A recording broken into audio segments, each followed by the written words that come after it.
اللہم صلی علی سیدنا و مولانا محمد معدن الجود والکرم وآلہ وصحبہ وبارک وسلم۔ اللہ تبارک و تعالیٰ کی حمد و ثنا اور نبی رحمت صلی اللہ علیہ وسلم کی بارگاہ عالی مرتبت میں ہدیہ درود و سلام عرض کرنے کے بعد رمضان المبارک کی پرکیف، پر نور اور پر بہار ساعتوں میں مومن کی زندگی کے نام سے ایک خوبصورت سلسلہ اصلاح کا آغاز کیا جا رہا ہے، جس کا مقصد یہ ہے کہ مومن اس بات کو سمجھ سکے کہ اللہ تبارک و تعالیٰ نے اسے مقام کیا عطا فرمایا ہے، اور اللہ کی بارگاہ میں مومن کے مراتب کیا ہیں، اور اللہ کریم نے مومن کو کن صفات سے نوازا ہے، اور مومن کو اپنا طرز زندگی کس طرح کا اختیار کرنا چاہیے۔ مومن اللہ تبارک و تعالیٰ کے بتائے ہوئے رستوں پر کیسے عمل کرے گا، اپنی زندگی کو کیسے سنوارے گا، اور اپنی آخرت کے لیے وہ کیسے اسباب جمع کرے گا۔ آج ہم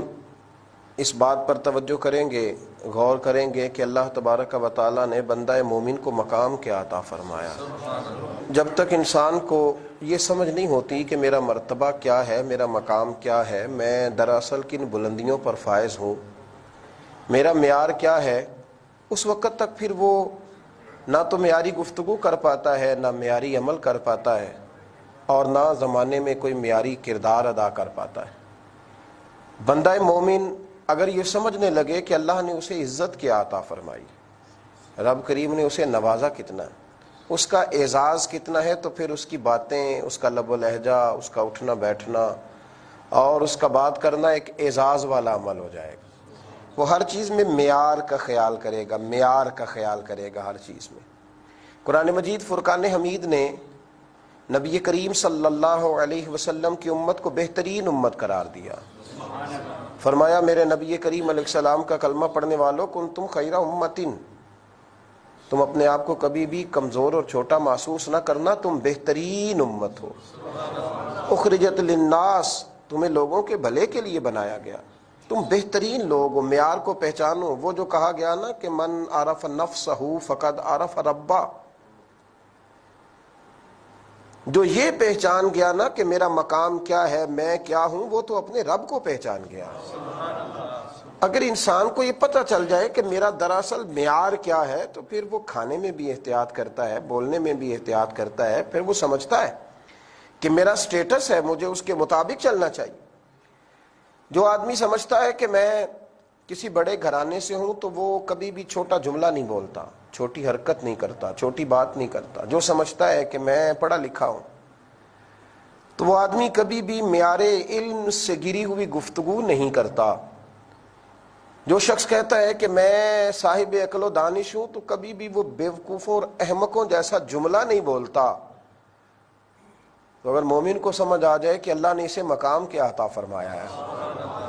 تو پھر یہ مومن ہو کے دائیں بائیں دیکھے، یہ ممکن نہیں ہے۔ قرآن مجید فرقان حمید نے کہا ان الذین آمنوا وعملوا الصالحات اولئک هم خیر البریہ، فرمایا بے شک جو ایمان لانے کے بعد اچھے عمل کریں وہ تو ساری مخلوق سے بہتر ہیں۔ مومن تیرا درجہ ہے، تجھے اللہ نے مخلوقات پر فضیلت عطا فرمائی، مخلوقات پر اللہ نے تجھے درجہ دیا ہے، تیرا ایک سٹیٹس ہونا چاہیے، تیرا ہر معاملے کے اندر ایک معیار ہونا چاہیے۔ تو سمجھ تو کیا ہے، تو عام اقوام کی طرح نہ بولے گا، نہ کھائے گا، نہ سوئے گا، نہ اٹھے گا، نہ پہنے گا، تیرا معیار ہے۔ آپ ذرا اس بات پر غور تو فرمائیں کہ میرے نبی کریم علیہ الصلوۃ والسلام بیت اللہ شریف کے سامنے کھڑے ہیں، بیت اللہ شریف کے، اللہ کے گھر کے سامنے کھڑے ہیں، اللہ کا گھر، وہ گھر جسے پہلے فرشتوں نے بنایا، وہ گھر جسے حضرت آدم نے بنایا، وہ گھر پھر جس کی تعمیر حضرت ابراہیم خلیل اللہ نے فرمائی، حضرت اسماعیل ذبیح اللہ نے فرمائی، وہ گھر جس کو میرے نبی کریم علیہ السلام دیر تک بیٹھ کر دیکھا کرتے تھے۔ جملوں کی ترتیب دیکھیں اور ذرا تولیں اپنے آپ کو، اتنا بلند مقام بھی کسی کو ملتا ہے، اور ابھی اس نے عمل کوئی نہیں کیا۔ ابھی نیک ہونا، نمازی ہونا، روزے دار ہونا، حاجی ہونا یہ الگ بات ہے، ابھی تو صرف اس نے میرے رسول کریم کا کلمہ پڑھا ہے، ابھی نسبت مصطفیٰ ملی ہے، ابھی کلمہ پڑھا ہے، حضور بیت اللہ شریف کے سامنے کھڑے ہیں اور کعبے کو دیکھ کر فرماتے ہیں کعبے تیری بڑی شان ہے، تیرا بڑا مقام ہے، پر بندہ مومن کی عزت اللہ کی نظر میں کعبے سے بھی زیادہ ہے۔ مومن اپنا مقام تو سمجھے،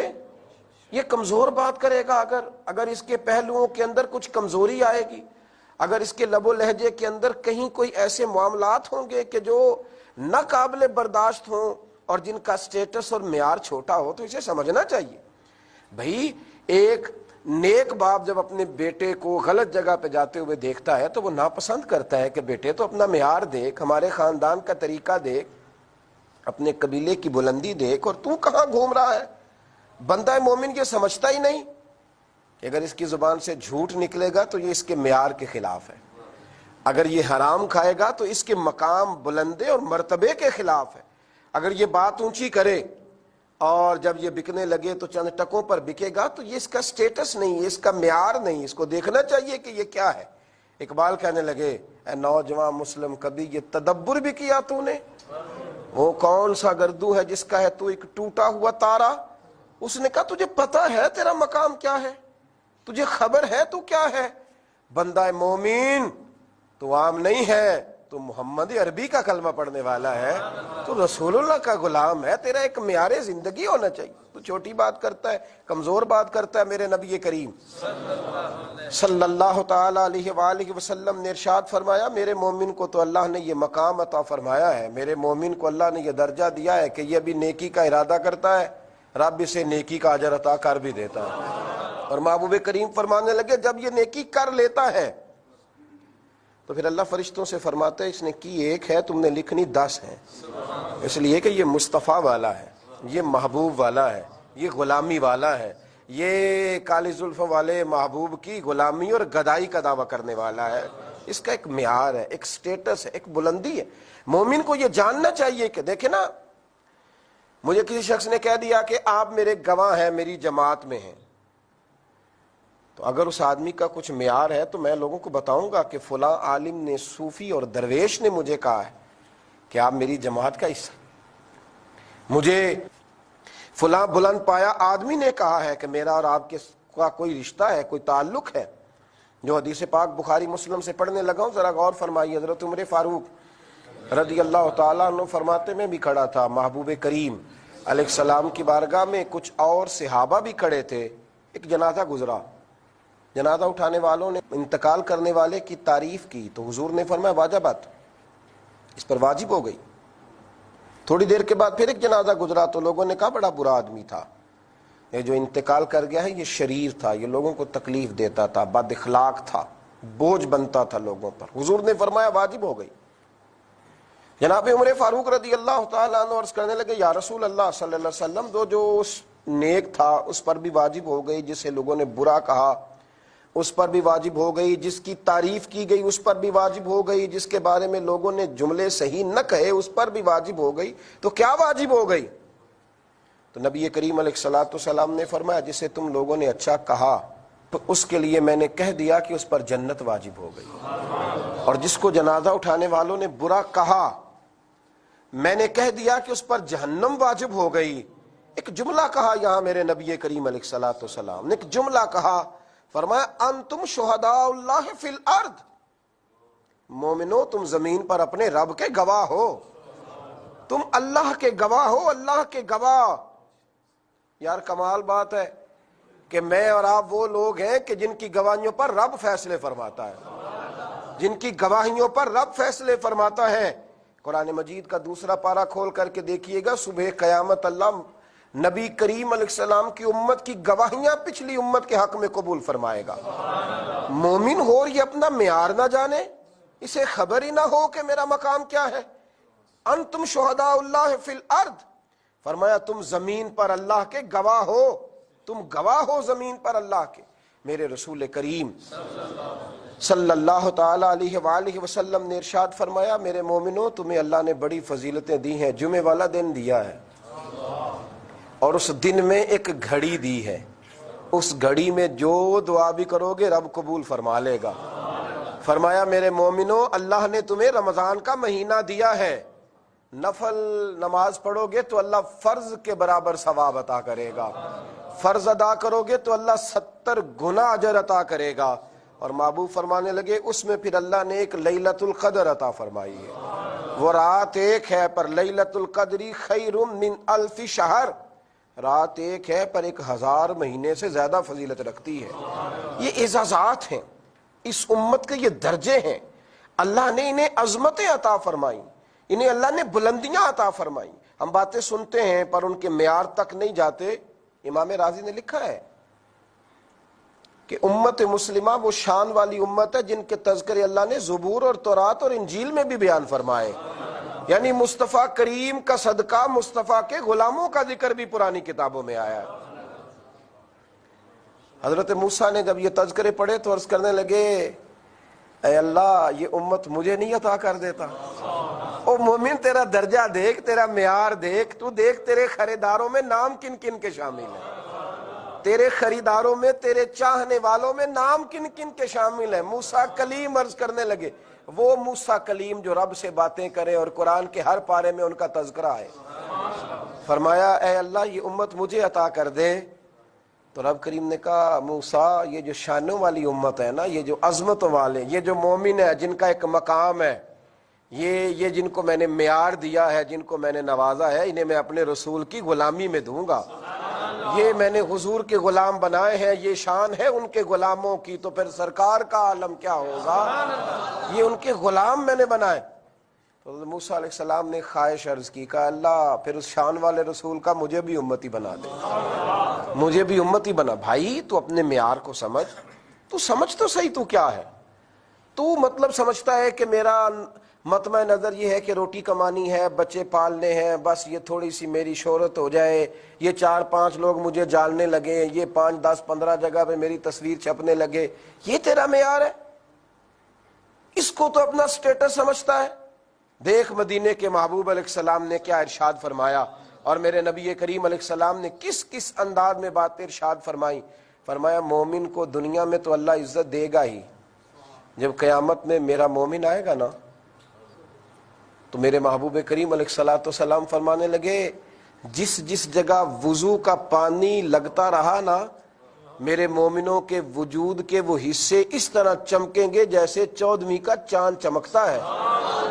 اور حضور فرمانے لگے قیامت کے دن ان کا معیار یہ ہوگا رب کی بارگاہ میں کہ پل صراط سے گزرتے ہوئے لوگ ڈریں گے،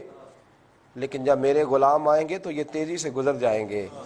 فرمایا 120 صفیں جنتیوں کی ہوں گی، مومن تیرا مقام یہ ہے کہ 80 صفیں صرف مدینے والے کا کلمہ پڑھنے والے کی ہوں۔ مدینے کے چاند فرمانے لگے یہ بھی یاد رکھ، امتیں پہلے آئیں، ہزاروں سال پہلے انتقال کر گئیں، ہزاروں سال قبروں میں رہیں، لیکن جب جنت کا مین گیٹ کھلے گا تو وہ جو بڑے پہلے سے دنیا سے گئے تھے وہ پیچھے کھڑے ہوں گے، اور سب سے پہلے اللہ میرے کلمہ پڑھنے والوں کو جنت میں داخلہ عطا فرمائے۔ میں سوچ میں پڑ گیا، میں نے کہا مومن کا مقام ہے نا، کئی جگہوں پہ کثرت کسی اور کی ہوتی ہے پر سیادت کسی اور کی ہوتی ہے، کثرت کسی اور کی ہوتی ہے پر حکومت کسی اور کی، برادری کوئی اور ہوتی ہے پر حکومت کوئی اور کرتا ہے۔ تو یا رسول اللہ صلی اللہ تعالی علیہ وسلم یہ جنت کے اندر کثرت تو اس امت کی ہوئی کہ جنتیوں کی 120 صفیں ہیں اور 80 صفیں امت مصطفیٰ کی ہیں، تو یا رسول اللہ صلی اللہ علیہ وسلم یہ سرداری کس کی ہوگی؟ تو محبوب نے فرمایا مومنوں تمہیں ایک اور مقام دیں گے، تمہیں ایک اور مقام دیں گے، تمہیں ایک اور شان دیں گے، تمہیں سردار بھی معمولی نہیں دیں گے، تمہیں جنت میں جب سردار ملیں گے تو حسن اور حسین ملیں گے۔ تم جب سرداری کی بات کرو گے تو تمہارا سٹیٹس بلند ہوگا، الحسن والحسین سید الشباب اہل الجنہ، مومن کو یہ مقام ملے گا، مومن کو یہ مقام۔ اللہ کرے آپ سمجھے میں کہاں بات کر رہا ہوں، اللہ کرے آپ سمجھے کہ میں کہاں بات کر رہا ہوں۔ یہ مومن کو معیار ملے گا